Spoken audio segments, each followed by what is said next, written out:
आज हम बात करेंगे रेड या फिर redundant array of independent disks के बारे में। तो आज हम पढ़ने वाले हैं रेड, उसकी डेफिनेशन और कुछ टाइप्स के बारे में पढ़ेंगे। तो स्टार्ट करते हैं रेड से। तो रेड की जैसे कि मैंने आपको फुल फॉर्म बताई, रेड की फुल फॉर्म होती है redundant array of independent disks. अब इसका मतलब क्या है और ये क्यों यूज़ होता है वो थोड़ा सा मैं बताता हूँ आपको, थोड़ा सा डेफिनेशन भी इसकी क्लियर हो जाएगी। जब भी हम डेटा को स्टोर करते हैं तो जनरली हम स्टोर करते हैं अपने कंप्यूटर में, किसी हार्ड डिस्क में। अब सपोज अगर वो हार्ड डिस्क जो है वो करप्ट हो जाए तो आप उस डेटा को कैसे रिट्रीव करेंगे, तो वो बहुत मुश्किल हो जाएगा हमारे लिए। तो जब भी कोई ऑर्गेनाइजेशन अपने डेटा को स्टोर करती है तो वो रेड का यूज़ करती है। अब रेड जो है वो अलग अलग तरह से इम्प्लीमेंट होता है। रेड का जनरल एक मतलब समझिए, मैं आपको नॉर्मल से एक एग्जांपल बताता हूँ रेड का। सपोज आपने एक डेटा को स्टोर करके रखा हुआ है एक हार्ड डिस्क में, आपने उसी डेटा की एक कॉपी एक और हार्ड डिस्क में भी रख ली। अब मान लीजिए कि आपकी जो फर्स्ट हार्ड डिस्क है वो करप्ट हो जाती है, उस केस में आप डेटा जो है अपना वो सेकंड हार्ड डिस्क से रिट्रीव कर सकते हैं। तो इस तरह से रेड काम करता है, पर सिर्फ यही इसमें नहीं होता, इसमें और भी बहुत सारे लेवल होते हैं, तो वो हम पढ़ेंगे। तो स्टार्ट करते हैं लेवल 0 से। तो लेवल 0 या फिर रेड 0, उसको हम स्ट्रिपिंग भी बोलते हैं।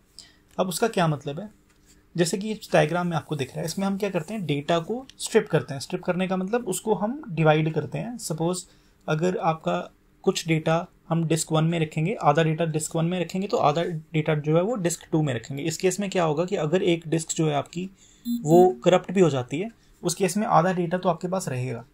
तो ये होता है रेड 0। पर प्रॉब्लम ये है कि अगर हमें पूरा डेटा चाहिए हो तो हम आधे डेटा का क्या करेंगे, तो ये रेड 0 के साथ प्रॉब्लम है। नेक्स्ट है रेड 1। अब जो रेड 0 के साथ प्रॉब्लम थी उसको सॉल्व करने के लिए हमने रेड 1 बनाया।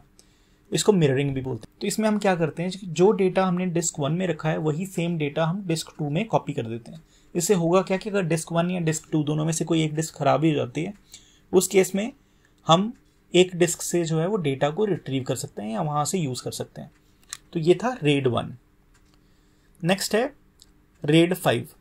अब जब हमने रेड 1 या रेड 0 पढ़ा, वहाँ पे अगर एक डिस्क में, अगर मान लीजिए कि दोनों डिस्क में प्रॉब्लम आ गई या दोनों डिस्क में से कुछ डेटा डिलीट हो गया, तो वो हम कैसे पता लगा पाएंगे कि वो डेटा क्या था। तो उस प्रॉब्लम को सॉल्व करने के लिए हमने रेड 5 या फिर स्ट्रिपिंग एंड पैरिटी बनाई।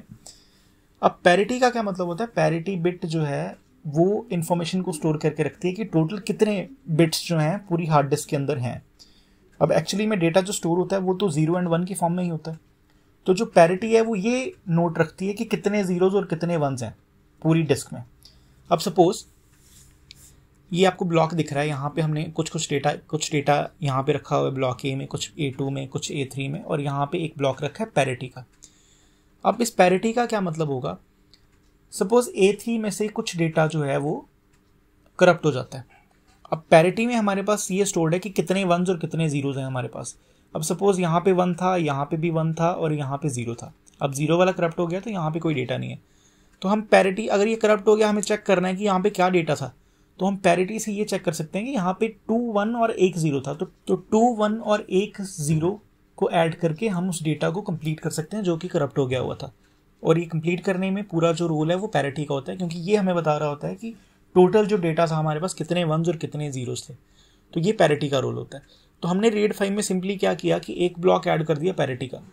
अब पैरिटी भी हमने अलग अलग जगह पे स्टोर करके रखी है। एक रेड 3 भी होती है, वहाँ पे हम क्या करते हैं, जनरली इतनी इंपॉर्टेंट नहीं है, पर वहाँ पे हम क्या करते हैं कि एक ही डिस्क में सारी पैरिटीज रखते हैं। पर अगर वही डिस्क खराब हो जाए तो फिर क्या करेंगे, तो इसलिए रेड 5 को हमने बनाया, जो कि इम्प्रूव वर्जन था। अब रेड 5 में क्या होता है कि हम हर डिस्क में एक पैरिटी रखते हैं, जिससे कि अगर पूरी की पूरी डिस्क अगर ख़राब भी हो जाए आपकी, तो आप दूसरी पैरिटीज से डेटा को रिस्टोर कर पाएँ। तो इस तरह से जो है वो रेड 5 काम करता है। अब नेक्स्ट है रेड 6। अब ये रेड 5 की तरह ही है, बस यहाँ पे हमने पैरिटी बिट्स जो थी हमारे पैरिटी ब्लॉक से उनको डबल कर दिया। मेन मोटिव यही है कि रिलायबिलिटी को बढ़ाना, कि अगर एक पैरिटी बिट, हमारी पैरिटी बिट वाली डिस्क जो है ख़राब भी हो जाती है, तो उस केस में हम दूसरी पैरिटी ब्लॉक से जो है वो डेटा को रिट्रीव कर पाएँ या डेटा को करेक्ट कर पाएँ। तो रेड 5 में हम एक पैरिटी ब्लॉक यूज़ कर रहे थे, यहाँ पे हम 2 पैरिटी ब्लॉक्स को यूज़ करेंगे। अब रेड 10 या रेड 10, जिसे हम स्ट्रिपिंग एंड मिररिंग भी कहते हैं, इसमें क्या होता है कि हम रेड 0 को भी यूज़ करते हैं और रेड 1 को भी यूज़ करते हैं। अब रेड 1 में मैंने आपको बताया था कि मिररिंग हम करते हैं। मिररिंग का मतलब कि जो डिस्क 1 में डेटा था हमने उसको पूरे को कॉपी कर लिया था डिस्क 2 में, उसी तरह से जो डिस्क 3 में डेटा उसी को पूरी कॉपी कर लिया डिस्क 4 में। अब रेड 0 कैसे हुआ? ये रेड 0 में हम स्ट्रिपिंग कर रहे थे कि आधा डेटा हम एक डिस्क में रखते थे, आधा दूसरी डिस्क में रखते थे। तो हमने भी यहाँ पे भी वही किया कि हमने आधा डेटा डिस्क 1 और डिस्क 2 में रखा है और आधा डेटा डिस्क 3 और डिस्क 4 में रखा है।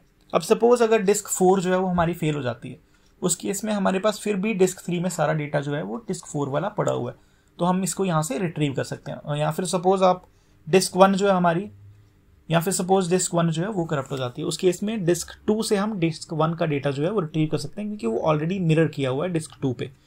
तो इस तरह से रेड 10 या फिर रेड 01 या फिर स्ट्रिपिंग एंड मिररिंग जो है वो काम करते हैं।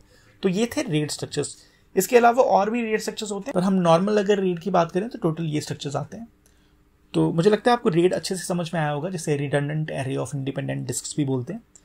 अगर आपको इस वीडियो से रिलेटेड कोई भी डाउट है तो आप प्लीज़ कमेंट सेक्शन पे कमेंट करिए। इसी तरह की और वीडियोस देखने के लिए प्लीज़ सब्सक्राइब करिए AS नोट्स। Thank you.